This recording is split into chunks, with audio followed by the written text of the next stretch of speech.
What's going on, everyone? Today we are taking a look at the Yadea Elite Prime scooter. Taking a look at the specs, this has an 800 watt motor with a peak of 1500 watts, a 48 volt 14.5 amp hour battery, 10-inch self-healing tubeless tires, and both a front and rear suspension.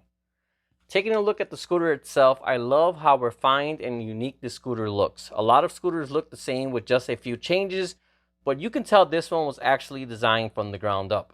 For example, they could have just slapped on a basic kickstand on here, but instead they made one that overall flows with the scooter and blends in very well when not in use.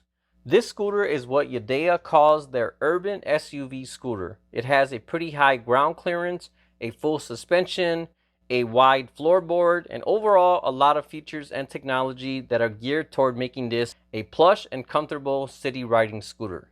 Taking a look at the lights, this scooter has both a headlight and a tail light. This also has turn signals, and I love how even the buttons for those were custom made for the scooter.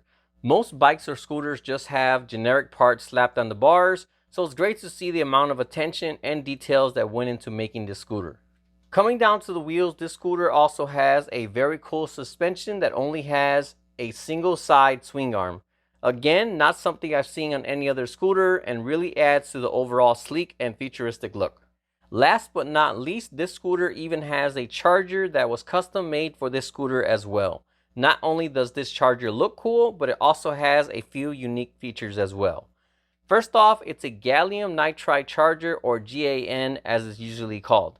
Compared to regular chargers, these are smaller, lighter, and a lot more efficient. This means the scooter will not only charge faster, but less energy will be wasted as well, which in the end means less cost on your bill. Second, and this is the first time I have seen this on any bike or scooter, but instead of a regular plug, this charger actually has a magnetic charger connection. So overall, really easy to put it on or take it off the scooter. Once again, really cool to see all of these unique details on this scooter. Alright, so I have two initial thoughts about this scooter. One, the deck on this scooter is definitely very high. I have a few other scooters as well, but none that actually go as high as this one. I'm sure if you're someone who rides like the super scooters, it might be around this height, but this is definitely a very tall floorboard. From the ground, I'm guessing you're about 10 to 12 inches up, so definitely a high riding scooter. Two would be, this is a very plush suspension. I have a few full suspension scooters, few full suspension e-bikes, and this one is definitely tuned to be more on the plush side. Some of the full suspension bikes I have, or scooters as well, the suspensions might as well not be there, simply because you don't really feel them too much on regular usage. You only feel them when you go over like a steep crack in the ground, or you're riding off-road or something. That's when they kind of soak up the bumps, but you don't feel it that much. But on this one, you feel it very, very plushy. Like when you barely stand on top of it, you already feel the suspension kind of compress a little bit. So it makes sense why they call it the SUV scooter, because it's very similar to an SUV. I mean, you have sports cars where they have a good suspension, but it's tuned more for sporty riding, so you don't really feel it that much. It kind of feels like a rough ride. And then you have something like an SUV where every little bump and the suspension is kind of flopping around to give it a nice and plush cloud kind of ride. So this kind of fits perfectly in that section. Let me go ahead and show you that as well. All right, so there's the suspension, and as you can see, if I just push on it a little, you can already see the suspension start to compress. A lot of other scooters, like I said, if you do that, it doesn't really do anything, and you really gotta push on it very, very hard to make it move at all. So when it comes to suspension on the scooter, definitely very happy with that. This is made to be a city commuter scooter, which is kind of why it has that SUV scooter name. So the suspension might not do well off-road, but for regular city riding, it's gonna be very well performing for that. I wasn't sure how I was gonna feel about these bars. Hopefully you can see this on camera, but it's kind of a V shape instead of being straight. But definitely feels comfortable to ride. I don't feel much different, so no problem there. You got some nice and fat grips on here. I had a scooter recently that had regular grips, kind of like a bike, but I definitely prefer when they have these more chunky grips. It just feels a lot better for a scooter. So right now I have it on drive mode. and that is getting me 15 miles per hour. Let me go ahead and check what these speeds are. So there's drives, sport, and walk mode. So walk mode, let's see what we'll get there. So walk mode, it is 6 miles per hour, and this is like almost literally walking pace. So if you're just lazy and you don't want to walk, well, I guess if you have your scooter, you wouldn't want to walk it in the first place. But if you're walking with someone and they're walking next to you, this is going to be the perfect speed just to chill on your scooter and let them walk while you just stand here and let the scooter move you. You just double tap that to change it. Then you have drive mode. Drive mode looks like, well, actually take all that back. I just noticed I am in kilometers per hour. Let me go ahead and switch this back. So walk mode. Walk mode, the very slow walk mode, it is 3 miles per hour. Switch that up to drive mode. Drive mode, it is getting 9 miles per hour. Nice and chill speed. This will be good for younger kids or someone just wants to go a nice, comfortable, slow speed. Maybe you're riding on the sidewalk with a lot of people. This will be a good speed for that. Switch that up to sport mode. Definitely a lot more torque on sport mode.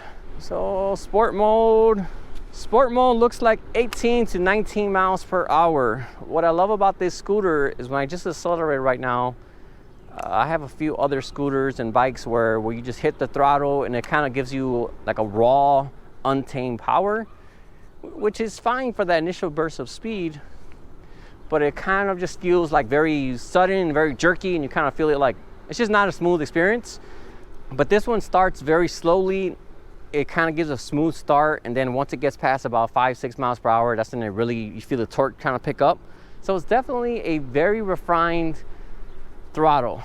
I know in earlier reviews there were some people that said this scooter was locked at 18 or 19 miles per hour, but the company reached out to me and told me there's a X mode, which basically it unlocks more speed on the scooter. So I'm interested to see how fast that's going to let it go.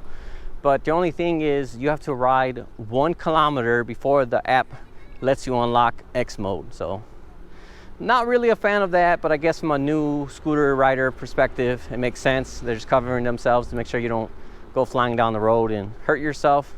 But yeah, I think I should have ridden more than 1 kilometer by now. So I should be able to unlock that feature. So let me go ahead and pull over and get the app out and turn on that X mode. All right, so I just got X mode activated.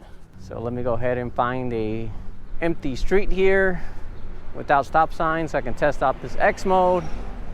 It already does 19, so I'm really interested to see what X mode lets it do. Since it goes 19 already, I'm hoping it's gonna go about 24, 25. And that'll definitely be a nice sweet spot, since this is only a 800 watt motor, but it says it has a peak of 1500 watts. So let's see what that can do.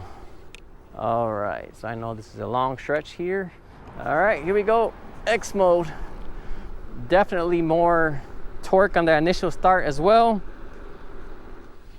That's strange.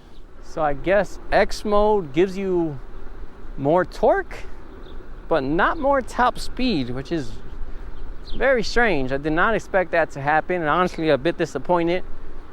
Because, I mean, 19 is a nice speed, but it would have been a whole lot better if this could do, like I said, 23, 24, 25 would have been great. It has the power, I can feel it. It definitely has the power to go faster, because once I flick this throttle, it brings me to 19 very quickly with no problem at all. It's unfortunate that they don't let it actually go faster. Hopefully in the future they change their minds and put something out that lets you go faster, but looks like for now, the top speed you're gonna get is 19 miles per hour.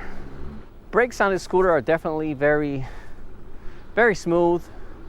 You have a drum brake in the front, and then you have a mechanical disc brake in the back. At this price point, I really would have liked to see a hydraulic brake back there. The mechanical brake is adequate, there's no problem with that at all, but obviously it's much better to have a hydraulic brake where you don't need to push much pressure on the brake handle. But yeah, these brakes are definitely good. Nice and smooth stop. I always feel like I'm gonna flip over if I do a hard stop on the scooter, so I don't like to test them that way, but all right, did one anyways. Definitely stopped, no problems at all. And it's very smooth, which is good. I've said in other videos, I've tested a lot of scooters where the brakes stop very sudden and it feels very jerky, like it's gonna throw you over. But this one's definitely nice and smooth.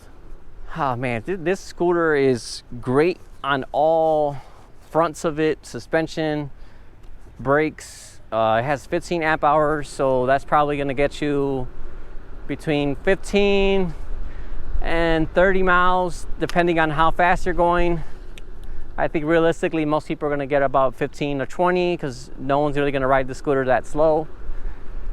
But man, only if it wasn't for that top speed. If it was allowed to go a little quicker, I think this would have been a home run scooter. I mean, it's still a great scooter, don't get me wrong, but I really would have liked to see it go more than 19 miles per hour, because there's a bunch of budget scooters with 350 watt motors or 500 watt motors, and they can easily do that 19. So when you get a more powerful scooter, you expect it to go a little faster, put out a little more power. And this definitely has the power, has the torque. I'm sure it's gonna be able to climb up hills, no problem.